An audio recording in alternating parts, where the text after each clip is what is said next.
Hello, welcome to Unfiltered. I'm Matt Connolly, and I am joined by... I'm Nigel Walsh. Look at that. All the excitement in the room. Wonderful. Hey, mate. Nigel, it is a pleasure. This is the second time this week. Don't tell people that. Only because I was late last week. I had a good That's excuse. true. Yeah, you did. How are you? I'm well. The sun is shining in the UK, as you know, because you decided not to join this call on time because you were enjoying it. And I'm happy. I might have a sunburnt foot, possibly a sunburnt forehead looking at the screen here.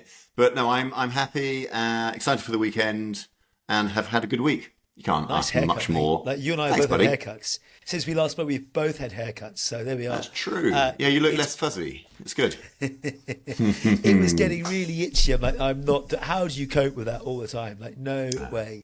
There you My go. brother is still going strong. 10 days in, he's looking like a bit of a grizzly bear. But Good you're to right. hear. It's 20 degrees Celsius. It's sunny. It's middle towards end of April. Roll on summer. Like it feels like it's all coming out, right?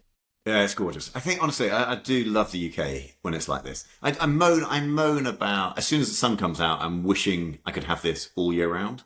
But I know that's not true. I know it's not. And so, No, I don't agree yeah, with you. so I think I'd love would the like seasons. long days, sunshine every day of the year. Yeah. I feel so much more productive. And people talk Yeah. about it's sad and when it's all dark and you get a Sure. bit, and you eat more and you get a bit chunkier, or I do at least. It's like, this sort of weather, it's just beautiful. That's the old Nige. That's the old chunky Nige. We don't see him anymore. Now, you are a man who buys a lot of gadgets. You must have a sad lamp. I bet you do, somewhere in the house. You must have bought that at some point. I've looked at them for years. Okay. Have you got one? No. I don't even really know what they are. I just assume a great big light that you point in your happy face. lamps. Oh, that's nice. Right, come on, let's talk. What have you seen in the wonderful world of innovation that may or may not be related to the world of insurance? Look, let's build on last week, because you and I last week were talking about personalized AI software and personalized AI apps. And I popped open the FT first thing this morning. What do I see? A study or news article that says consumers turn to AI for investment decisions. And I could not be more here for this. Like, I genuinely love this. You and I have talked about this privately for a while. In fact, I've talked to quite a few people privately about this because I generally think it's a gap. And if you look at the financial services space, or you could even argue broker, IFA, agent, or whatever else, how is AI being used to help level up the broker IFA experience, or indeed the consumer's piece specifically and directly? So last week you're sitting there coding your own fitness app, and I shared with you the Peter Yang 16 minutes Claude Code and pencil.dev. And this comes out with a survey from Pretam over at EY in the UK and a bunch of others. 18,000 people. It said something like 68% of people were using it for some form of financial management. Millennials, aged 30 to 45, follow closely at 65%. So 68% of Gen Z are using it for financial insights and advice. I think that's bonkers and brilliant all at once. You tried it? You used it yet? Or what have you done? Yeah, I mean, I have. It's interesting, right? It's the word management was what struck me, and then you answered it, I think, a little bit later. It's like, is this going beyond advice? So I've definitely used it for, whether it's property portfolio advice, and whether actually that's even a strategy I want to continue with the new sort of, in the UK, the landlord regulations have changed. Inheritance tax kind of modeling when my dad passed a couple of years ago, just to understand that a little bit better than just personal kind of wealth. And I'm 48 years old. That's like, when do I retire? When do I not retire? What do I need? I am a baby. You probably thought I was a lot younger as well, right? I did. I thought you were like 30. It's not whether. Thanks, mate. Thanks. My whoop age is pretty good. I'll tell you that. I'll talk to that. Hang on. We're going to digress. What's your whoop age? My whoop age is getting better, but it's not great still. What is my whoop age? And what is a whoop age? For those not listening, we are both wearing whoop devices, these sort of things here, and they give you your aging, which is a combination of a whole load of factors that tell you whether you are aging faster or slower based on conditions like sleep and stress and load and loads of other things. Mine was massively affected, obviously, by weight as well. But I've gone from something like 58 down to 51, which is only zero point 0.4 of a year older than I actually am. That's good going, mate. Well done. So I'm pleased with But that. But it's the progress, right? Here we go. Health span. what are you? What This. are you? Look at that. That is a Eh? beautiful thing. It's a miracle. 35. It's a miracle. That's 12 35. years younger or 13 years younger than you are. Yeah, nuts, isn't it? Nuts. Gonna hold on to that. Take a screenshot. That's Maybe very I did. impressive. Maybe that's a really old screenshot that I just showed you. It took me a while to find it on my images. Yeah, so anyway, look, back to financial advice. Yeah, so I've used it. What I don't do, we talked about Meow, didn't we, last week well, or last thing. What I don't use it to do is financial management, but then management is a broad term. So I definitely used it for modelling, right? So, yeah, 100%. And it's insightful. It really is. And why wouldn't you do that, right? It's the small print that any broker, advisor, wealth manager would give you, which is, your investments can go up and down, and there's a risk to it all, and the rest, right? Which you need to be careful of. But I think if you approach your stuff with some sense, and that's not always there for everybody, I mean, it's incredibly powerful, Or right? you know what you're asking in the first place to get the prompts to do the things that you want Yeah. to do. Like, I think it's an True. and rather than an or. Like, it's like advice and. Like, of course, as you'd expect, the FT article talks about the FCA, the UK's authority, said we're aware that general purpose AI tools such as ChatGPT, Claude, might be used by consumers for advice and support with financial decision making. For general purpose tools not tailored to financial services, any advice provided is not regulated or covered by the Financial Ombudsman Service or FCSC, which is the Financial Services Compensation Scheme. We recommend checking other trusted sources when making financial decisions, which I totally understand and agree with. But the reality is, you can go on, like, it amazes me. I go onto the local village WhatsApp group and people are going, I'm in this situation. What should I do for healthcare? I'm in this situation. What should I do for a mortgage? I'm like, so people go to very different places for insights and advice. Yeah. And the EY study from Pretam and team is staggering. 68% of people using it. I am one of them. Like, I am genuinely putting all the things in there. Sorry, go on. Putting all the things in there. I'm putting all the things in there and just asking you questions, going, help me analyze, understand, and is giving me things I should be doing. It's then down to me to make those decisions. So where does it stop, right? Because the amount of videos, I haven't watched them, but, like Instagram doom scrolling, you see, I had a pot of £10,000 that I followed AI for investment advice and, and basically disappeared overnight, right? I mean, it's, it's just terrible advice. It didn't work out, lo and behold. And you have, investor relations, you've got wealth managers, you've got these guys who are so brilliant at their job because of a human, foresight. Experience. It's experience and nuance to your thinking. specific issue. And that's Can the bit, like, AI get there? it's all about smarter questions. So you don't know what you don't know. So it's the interaction that you would do with an advisor, either over the phone or face to face, whatever it might be, that does the discovery correctly to help you in your particular scenario. You mentioned tax planning, estate planning, financial planning. Like, there's a whole series of these things, and working out the sequence of events. Let's take pensions, for example. Again, this is not advice. This is just me going, as my understanding, you've got the accumulation, so as you pay in, and then the decumulation, and the order in which you do that across different assets or whatever else that you might have is really important. So working out, let's take a UK male that's going to retire at 67. Yeah. You can get a lump sum who's at 25% tax-free at 55 or thereabouts. Should you do it? And could we do it? And then working out when and how, linked back to your life expectancy, your health, your certain scenarios. Like, it's all about content. You've got to give it all that information. Sure. Do you think there would be a point in a few years, and I can't but help think we will be there, where, let's say we've, and maybe it doesn't quite, it's not quite as binary as at this moment in time, but let's say you have £100,000 that you saved throughout your life at you're a certain age, and you literally enable the tooling around you to deploy that in the most beneficial way based on that question set and conversation and back and forth to find your risk tolerance, your appetite, your all of the rest, right? It's do you think we'll get to that point? And yes, yeah, 100%. yeah. And if you think about it, an IFA today will sit down with you. The first things they'll do is they'll do their interviews with you to go, where are you in your life stage? What have you got to worry about? Yep. What are the things that you want to go and do?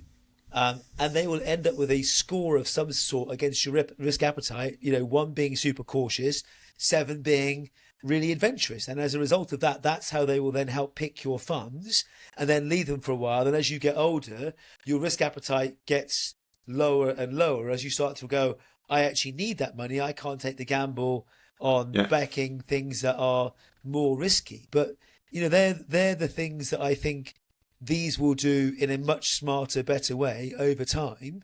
And I actually quite excited for it.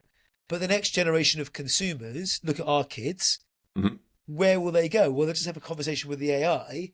And if they're able to keep their long-running context to go, hey, I've done this, I want to buy a house, I want to get married, I want to do X, Y, and Z, it'll be able to give you those advice. Why wouldn't it? Give you the insights, not advice. Yes, and we kind of talked about it. You just mentioned it. Last time we talked about this. You go to a destination, whoever owns that destination, and from there, everything is done for you, right? So it's some money is separated out. It's put into a pot with this bank, that bank. I don't know this. These shares. I don't know, mortgage over there. Whatever it is, it's all handled from that central place. Continues. In that way, does one interface own them all? I think the interface is this. I think this is our interface, right? Our mobile phone is your interface of the future, and the user experience is conversational. And you can keep feeding it bits and pieces over time for it to catch up and go, I think you should be doing these things. You can schedule ChatGPT or Gemini, any of these things to go, every day, wake up and ask me a question. Every day, help me learn or train or whatever it might be. So why not do that with financial advice? These are the things, and this is the age-old insurance issue. Your bank account you look at on a daily basis or weekly basis. Your insurance product you look at on a annual basis maybe. Your life insurance is even longer than that. So why not create the mechanism for us to check in on a regular basis and go, quarterly review time, Nige, I need you to do X, Y, and Z. Quarterly review time, Nige, these are the things that you need to be thinking about. Or it's a life event, Nige, you've just turned 50. This is what you should be thinking of. Or your mortgage is up for renewal. Have you started thinking about it in 90 days? Because it will take 90 days to do these things. So they're the capabilities and types of tasks that you could model quite quickly and go, these systems are really good at it. So why not leverage them for that? It's an interesting one, excuse me. Bless you. An interesting one with the whole, I know we talked about it in way too much probably. It's that kind of that voice in, right? But voice in, text back, so you can scan and it's quick and you can move through that kind of confidence and you can build an understanding of what it is. But it's I found the last couple of days, you talked about it on the last thing, right? I'm using voice in for pretty much everything as much as I can, right? It's much faster, it's much deeper, it's much more, much richer than, and the speed is, well, okay, it's the faster point, right? It's the, I can get a lot more in at the same time, that I could otherwise type. I find it exhausting. And again, maybe it goes back to we are working harder than we ever have. What's exhausting? Just talking all day. Right, and I mean, I love a good chat, but I was sick of my voice. Now we know you're lying. Look, no, I was. Yesterday, I was just like, So Matt Fergo, he came around. We went and got lunch together, but I'd just come off like an hour's chat, having basically spoken to myself, but through tools for like hours before that. I mean, that is exhausting. If I have to speak to you for an hour, it is exhausting. It is hard work, right? It's hard work. But I think what you're saying. There's a couple of things with this. I think the process of using your voice to do these things isn't exhausting. What's more important than ever is thinking time. Yeah. When are you pausing? This is back to working harder, right? When are we pausing to relax, recharge, re-listen, update, and whatever else? And you know me, right? I'm out for a walk every morning, and I put a podcast in when I can, and off I go. Some days I listen to the birds, whatever else it might be. But that's my recharge. That's my, like, I'm filling up the battery again and getting going, Sure. getting excited about stuff. But I do think we need thinking time. And if we're just on the go 24/7 or 18/7, whatever it might be, or even just the intensity of the time that we are on the go, right? If that 9 hours or whatever, however long you're spending, if that is just you're doubling your effort in as well as your productivity out, right? Which is great, but in those 9 hours, then that is stupendously tiring. But exciting. I agree, but there's also a piece that says before we would have done things in a linear fashion, like one done, one done, one done. Now, you've said it before, I've said it before, I've got 50 tabs open, one's playing music, and I've got no idea what's going on. It's the age-old meme that's been on Instagram. But now we're actually doing it because we've got Claude doing one thing and other tasks doing another thing, and a business idea. You said it last week. I'm running a business idea while sitting in a panel. Our brains are running 1,000 miles an hour. We're just trying to work out which one we're catching up with. Yeah. True story. But no, I'm coming back to it. I like the idea of, you used the word for it, headless. That's the word you've used in the past, haven't you? This kind of headless, what do you call it? Headless interfacing? Whatever. Like the whole invisible, like, I actually have a phrase I used for insurance a while back saying the future of insurance should be, or frictionless utility frictionless insurance in a land of utility. And what I mean by that is, imagine knowing Matt and everything that Matt gets up to, whether you're driving, whether you're at home, whether you're racing a high rocks or passed out because you've listened to too much Matt. I want to know what you're doing and adjust your risk profile accordingly in a frictionless way, because life is a utility. Like, I have a whole different conversation about life is just one giant utility and everything is broadly rented, whether it's Netflix or Sainsbury's or Tesco's or the car, and like, it's just one big utility or one big subscription. And how do we change those subscriptions with dials on and off all the different time? So think about the headless thing. There's the way in which all those systems that orchestrate our lives run. How do we do that within an invisible layer? And I think lots of this will be actually a headless orchestration that just happens to operate in different ways. And this was on the back of Salesforce's announcement that, was it the founder of Salesforce or one of the co-founders, not Mark, came out and said, what if you never had to log into Salesforce ever again, but actually the interface was just invisible and the way it interacted with all the systems was in a headless, invisible fashion? Yeah, and that's it. I mean, literally before the school, setting up agents that are plugging into a bunch of tooling that we have that I now may never go back into, because the agents can, and they will be able to get the data better, more quickly, and then than I can, right? And present it out in with contextual meaning. And that's then awesome. What we've got, we've set them up for today. What we then need to do is set them up to auto learn. So they do today's task today, but if you went back to it in 5 years' time, you'd be going, why did I ever do that? Yeah. So they can't be, whilst they can be continuous, they've also got to go, should I be doing this? Should I be doing this? Should I be doing this? So we've got to build in, like we're designing today, digitization of the existing process. How do we rethink about the world where we design what it might need to be in 3 or 5 years' time? I was thinking, yes, indeed. I think there's some interesting stuff. I genuinely just like my entrepreneurial brain in these conversations just can't stop thinking about new business ideas and models, right? I think maybe that's a whole other thing we should explore. But there was a pod I listened to around. She was talking about how she works with her agents. So this brilliant brain of a lady had just a ton of different.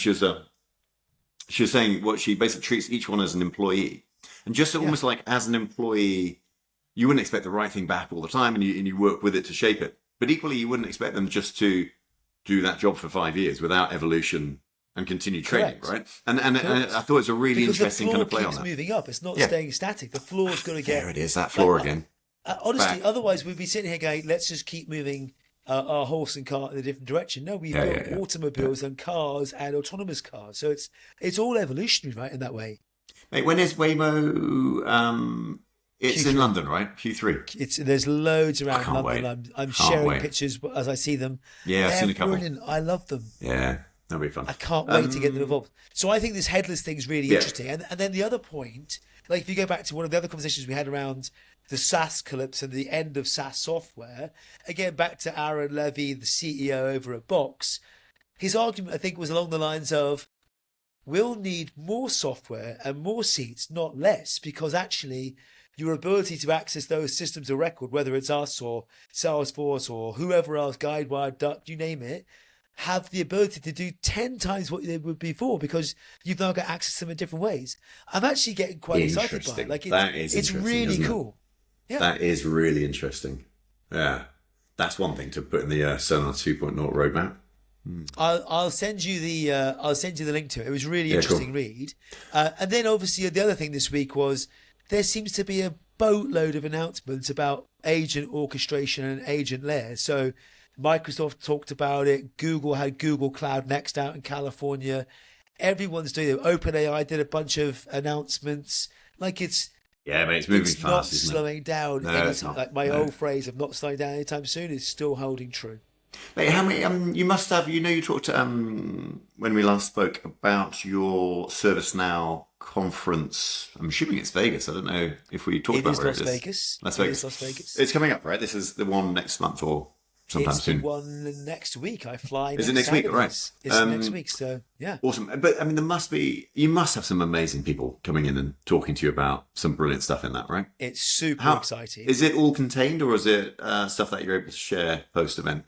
I will share. Oh, it's all public. So like, okay, cool. I think we talked about millions of people watching online. There's tens of thousands of people's. There's tens of thousands of people on site in Vegas. There's a load of external speakers coming in. Yeah. It will be like a who's who. We've had Bill McDermott on TV this week, our CEO, post her earnings. Like it's just super exciting. Yeah, so cool. I'm genuinely pumped about what we're up to and announcing. Obviously, come see in a few days' time. You'll see what's going on, but it's cool. Like it's like. I bet it's amazing. Yeah, because we're talking about I alluded to this event we're looking to do in the Dolomites and thinking about bringing guest speakers and stuff. But I mean, the way you're playing to where we're playing, it's just another level of brilliance, right? I mean, it's just like from your Idris Elba kind of TV ads through to the speakers you can get in your event. Well, Idris Elba is on the DJ decks and he's opening up for Backstreet Boys. You said. I'm so gutted I'm missing. You're missing them both. I mean, like, that's even worse. Boys. So, dude. Yeah, hey, sure. we'll figure it out for sure. Yeah, we will. But I'm looking forward to that. I've not been on the road for quite a few weeks. But all this, like every conversation with every client right now is helping them establish and figure out this conversation in real time. So sure. It's really interesting to see where they go. There's different levels of maturity out there from we've got our plan to we're still thinking about it to, hey, we're at the very beginning. And I'm genuinely excited seeing companies all over the world go, we need to just start and get some of this stuff underway and course correct over time. What they're not doing, though, is they're not doing 100,000 man day large transformation projects. They're going, we need to iterate and move at speed. Cool. Well, that's what I'd like to hear, right? There's nothing worse than, next year we're going to take another tiny step up and then we'll be ready for 2028. It's not tiny. It was one that you shared around Cursor and SpaceX. Tell us more. Mate, that was epic. Well, it is epic. Have you seen it? Have you read into it? Yeah. $60 billion. It's just like, this business has been around for 4 years.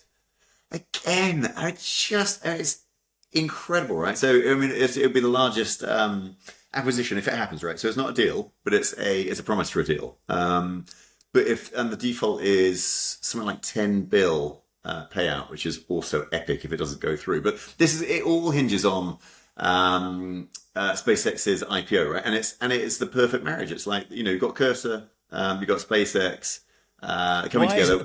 Why is it the perfect marriage? So what excites you? Or what's made you in awe? Are you in awe of the numbers and scale, or yes. even all of the capability? Yeah. No, numbers and scale. I mean, I think Cursor's capability is phenomenal, right? And so SpaceX are positioning themselves as an AI business, but I think the business behind the business as well. So SpaceX positioning themselves as an AI business actually need an AI business, right? Or need more of an AI business. So, Elon's been on his shopping spree. This is the perfect addition to that.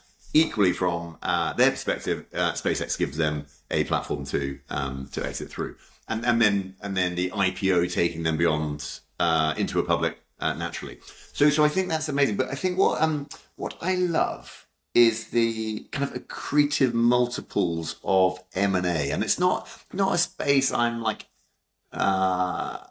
expert in. But if you've got this valuation of SpaceX that is predicted, these multiples are like 30, 40 times revenue, right?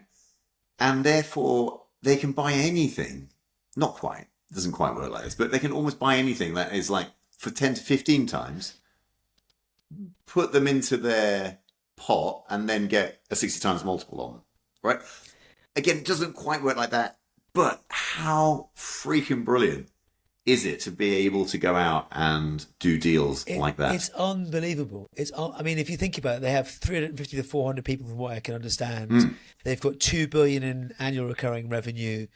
Yeah, I think maybe closer to 3. And they're exiting potentially for 60 billion. Like, that's just bonkers times. Mate, it's absolutely nuts. But it's cool. And so, and will this be the largest deal that we see for a long time? Maybe. Can they go beyond that? I don't know, right? It's, you take X's Colossus compute capability, you take Cursor's distribution, you've literally unlocked a massive bottleneck, because I think the big story beyond all the headless and agent orchestration I've been reading about this week is all about compute is still the bottleneck, no matter how you look at it. It's still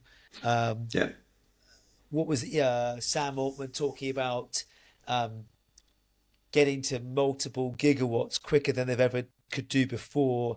They've 3x'd it in the last year. They're trying to get to it's massive. Yeah, sure. Massive. Mate, it's a big old trend that we're looking into is quantum, of course, for a lot of our clients as well. So they're going really deep into that, and I'm definitely not the expert in that, but I know my team have done multiple projects for different clients around the world, because it's huge, right? And what and how does that as well as data centers and the rest, right? But how does that impact us? But dude, we cannot talk for long, and the reason we cannot talk for long, or much longer at least, is because I need to go and play golf with my boy. How cool is that? That's a lovely Friday evening thing to do, right? That is a perfect Friday in the sun, I would say. Yeah, totally. It's a perfect Friday. And what I'm hoping is going to be even more perfect is that the place we're going to play golf has now shut, which means that we can get on there for free. But otherwise I have to pay my £7. I will join you in that virtually, because it's a ServiceNow Wellbeing Day, and here I am suited and booted because I've been to a client lunch. I've done a number of calls, one with Singapore, I think, this morning, one with Canada this afternoon, now, and after this, I'm about to go grab a coffee and go say hello to my wife. So that'd be lovely. It's a beautiful Friday in the sunshine. Cool. When are you travelling next week? Do we catch up beforehand? We catch up Maybe. beforehand. I will see you this time next week. Sounds good. All right, bud. Have a great weekend. Have fun. Thanks all for tuning in.